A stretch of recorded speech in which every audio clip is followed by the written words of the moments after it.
As the war in Ukraine began, volunteers around the world rose to the challenge of defending a nation that wasn't their own. But was that call to arms a bite more than they could chew? In this episode, we talk about what you need to know before you volunteer. This is Military Matters. This episode is brought to you by Tekto Gear, TEKTOGEAR.com, a Portland, Maine-based tactical knife company. The knives are created by the CNC process to provide the best precision, functionality, and beauty. The Tekto Gear knives won't cost a half month's rent either. Today, Tekto Gear is giving 15% off the entire purchase. Go to TEKTOGEAR.com. Use the discount code STRIPES. That's STRIPES. Go to tektogear.com and use discount code STRIPES and save 15% off your entire purchase. I'm Rod Rodriguez. Foreign fighters are nothing new to warfare. It's not uncommon for warring factions to seek assistance from other nations' soldiers or volunteers.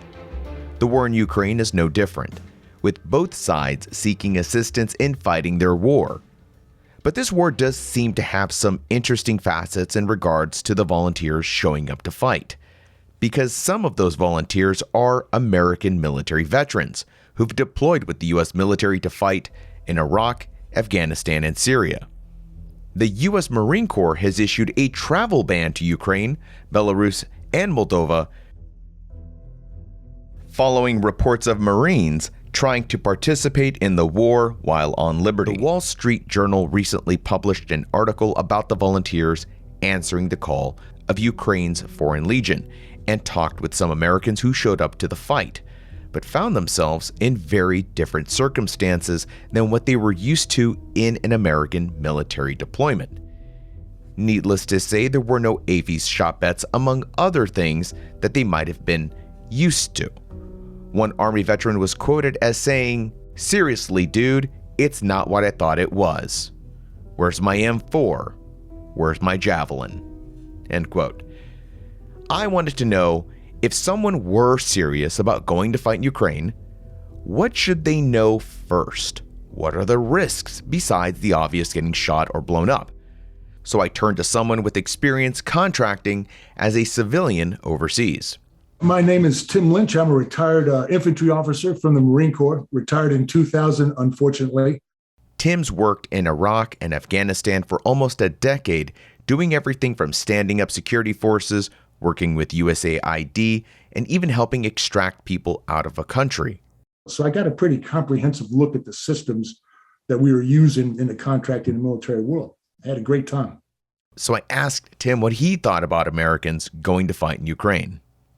You know, there's always going to be a few Americans that show up to fight. When I was running I had a guest house and a bar, a nice bar in Jalalabad. And I remember one day, Matthew Van Dyke, this teenage kid shows up with a buddy on a motorcycle, and they're traveling through Central Asia. This guy ultimately went during the Arab Spring and fought in Libya as well as in Syria for no money, for just out of the sheer idealism of helping his friends against what he felt was tyranny. So there's always a few guys like that. There's always people that are in the contracting business to make money, and I don't see that as being an attractor in Ukraine. They're just looking for guys who want to get into the fight and fight on the side of free peoples against tyranny. I completely get it. Were I 30 years younger, I might even consider doing it. I can see the attraction. But the reality when you're on the ground in these third world countries can be a bit disconcerting. You know, one of the things I learned in Afghanistan, because, you know, I didn't always have air conditioning. I didn't always have heat, for that matter. You know, you get used to anything if your heart is in it. And when I was living the uncomfortable rural Afghan life, I was successfully finishing, big, gigantic projects. So I was all kinds of motivated. You get over there with some friends of yours and you can stay together and fight together. You might be all kinds of motivated, but I think you might find that at least my experience was your living conditions, Medical care when you get sick, like I got when I got malaria and stuff. It's not quite up to what you're used to. And as Americans, we are so used to having so much support that when you're out on your own and any problems you find, you've got to fix yourself. That's not an experience most American military men and women are good with. Maybe some of the more elite special operators who do singleton stuff, but I'm of mixed minds. So on February 27th of this year, Military Times published an article titled, "Want to go fight for Ukraine? Here's what to do," by Howard Altman. I asked Tim if he'd read the article, which outlines the steps for volunteering to go fight in Ukraine. I asked him what he thought about conventional war veterans, not Special Operations Forces people, but conventional military veterans going to fight, and if they were qualified to follow the Military Times step-by-step instructions. Yeah, see, that's the thing. It kind of depends on the motivation involved. When I was talking about the Matthew Van Dyke when he showed up, and I don't mind using his name because it's been out there for his Syrian stuff. This is not a guy that's motivated by money. That guy was motivated completely by ideology, and his ideology is not similar to mine. He's a very liberal, progressive guy. So a guy like him can get involved in the Syrian conflict, and he doesn't know any better from the quality of his small arms he's provided to the amenities that he's got or lack thereof. I think that Ukraine will prove a little bit more hospitable to Western fighters. I think your average combat arms guy has the skills, the requisite skills necessary, particularly if they know how to work a mortar or a tripod and a tripod and T&E on a machine gun. If they know how to do these things, they would be extremely useful. The only thing that I would mitigate against is you don't control your destiny in that kind of a situation. Whichever lash up that you're inserted into, that's your lash up, and you may be led by a very competent individual, and you may not be. But there's going to be a lot of guys who are going to get a wake-up call about how really operating on your own in the sticks is. In the Marine Corps, the most we were ever out in the field, even a CAX, you can't really get just a few weeks or whatnot. There were times in Afghanistan when I was doing the food survey for the western part of the country, I was out for 2 friggin' months, And so 2 months when you're not around anybody else who's like anything like you, just nothing but the Afghan, Lashkar that I've got, my crew, that gets hard. I mean, it's not an easy thing to do. And so hopefully the Americans who are volunteering to go over, and I can understand why, hopefully are banded together and with at least 2s and 3s and 4s, and hopefully are providing good leadership. But I tell you, Rod, I read the first detailed article of the Ukraine military in the Wall Street Journal, which was about a lieutenant who helicoptered in to take a follow-on aircraft out of an airport outside of Kiev, and that it was like reading a Keystone Cops thing. I mean, from a professional perspective, this kid, once he left the helicopter, screwed everything up, and ultimately ended up where he should have been in the first place with his stingers, only because he got so many of his guys shot trying to get over a wall in the middle of a day where he didn't even need to be. He's got stingers, Jesus, duh.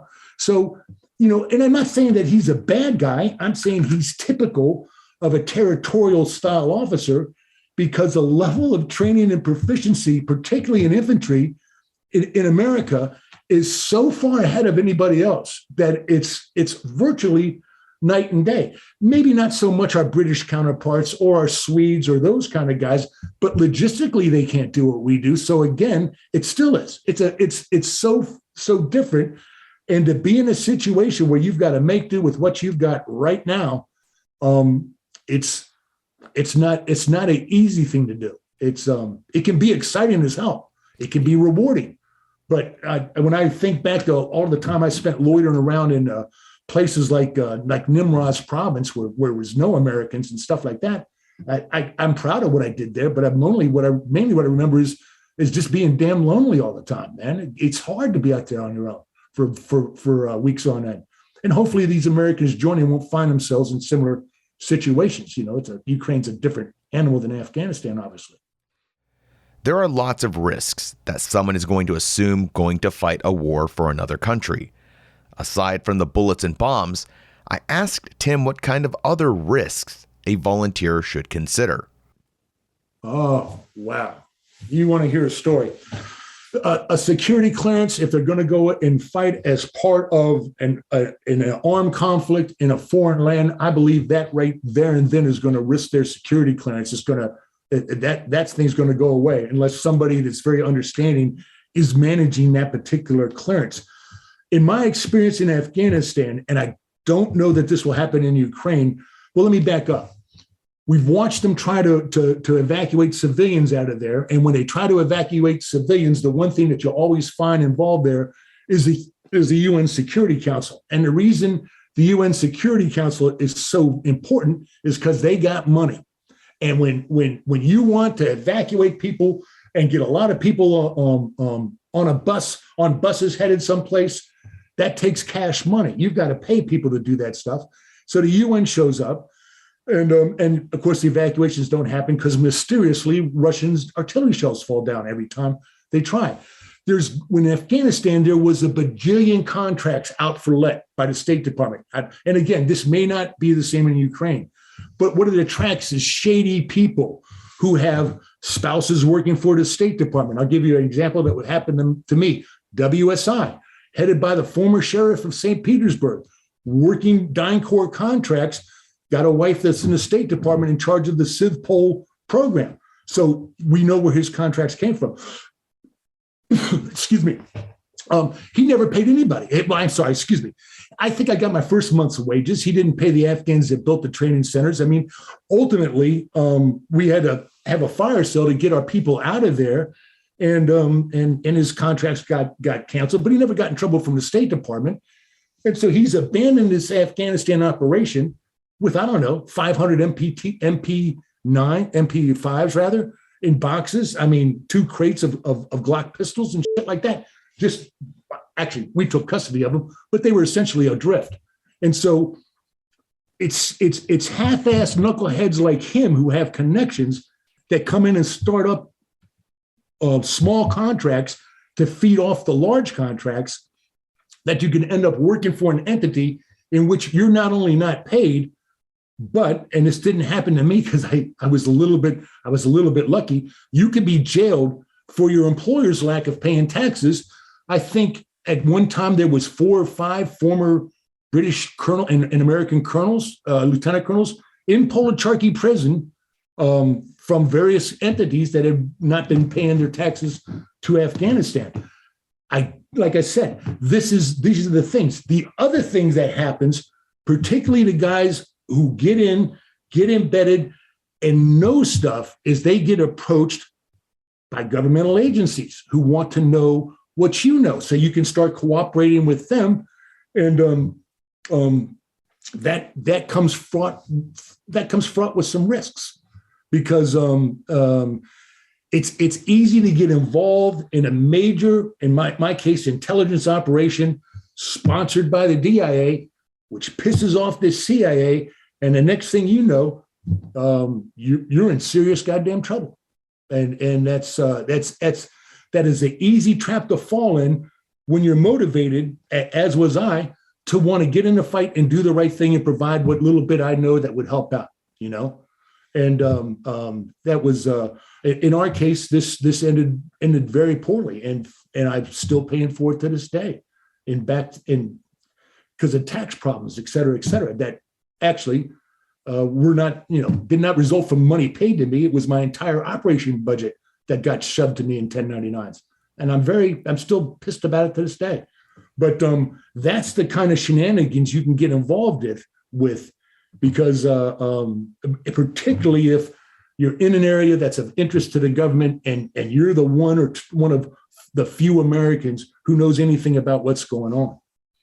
It's flattering to be approached, not too good to get kicked to the curb, though. So you're determined to go. Don't recommend it, but let's say you are dead set on going to fight.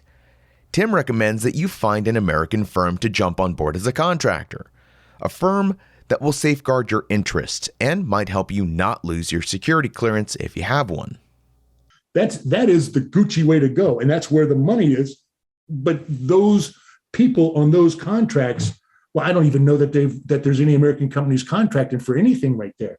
So my understanding, as gleaned from the Military Times, is you're going over there and getting policed up by the Ukrainian armed forces and put where you're needed. Hey, man, I have no experience with that. If I was 30 years younger, I would damn sure be seriously thinking about doing that. I mean, I take that back. Were I a younger man, like in the 20s or something, I would seriously think about doing that. I don't need to be shot at anymore or experience any more indirect fire in order to say that I've seen the elephant. I've got all of that I need for a lifetime.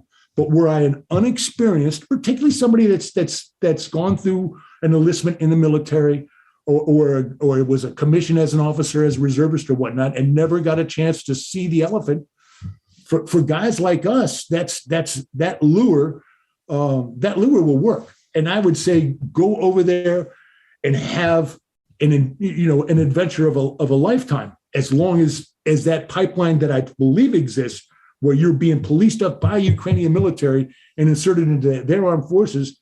I don't see anything wrong with that. You're not going to get paid well, but I don't think you do that kind of thing for pay. At least I wouldn't be expecting to get paid. But if after this thing calms down and we're in the reconstruction phase and we're bombing USAID money over there, that's when you've got to be leery of latching on to companies that have no record, no base record, a lot of flashy upfront money because the State Department gives them mobilization money. And I don't know how many companies in Iraq and Afghanistan got that mobilization money and disappeared, But I think, as I understand it, you just got to be prepared. There's two things that I learned about the contracting world, which I knew as an infantry guy. One is a sense of humor is so damn essential when you're in a crappy situation. The humor's got to be there. And two is you've got to get used to the idea that you can adapt to anything, because the kind of creature comforts that we routinely expect, that was never expected by our fathers in Vietnam or World War II or Korea, that level of comfort you're not going to experience over there. You're going to learn a little bit about how the rest of the world lives, not Americans, and they don't live like us. This episode is in no way an endorsement or encouragement for anyone to go fight in Ukraine. In fact, I would discourage anyone from making that decision, and I think Tim made some really good points here about why you probably shouldn't as well. But if you are, then make sure you understand all the risks that you're taking, and that this isn't going to be a deployment like Camp Arif Jan in Kuwait. There's no walking down Disney and Bagram to hit up the little bazaar, and if you get hurt, there's no dust-off waiting to get you back to Womack to get you patched up. There's a sense here that you're very much on your own, so volunteer at your own risk. Unless you're a Marine, then that's completely off limits for sure. I'll leave you with a parting quote from an Army veteran interviewed in that Wall Street Journal article. Quote, "Bro, they telling us, that we got this shit. Bro, I don't think we got this shit." I'm Rod Rodriguez. This is a Military Matters Fast Take. This episode is brought to you by Tektogear, TEKTOGEAR.com, a Portland, Maine-based tactical knife company.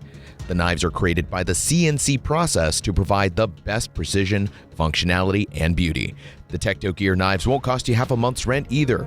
Today, Tektogear is giving 15% off the entire purchase. Go to TEKTOGEAR.com. Use discount code STRIPES. That's STRIPES. Go to Tektogear.com and use discount code STRIPES and save 15% off your entire purchase.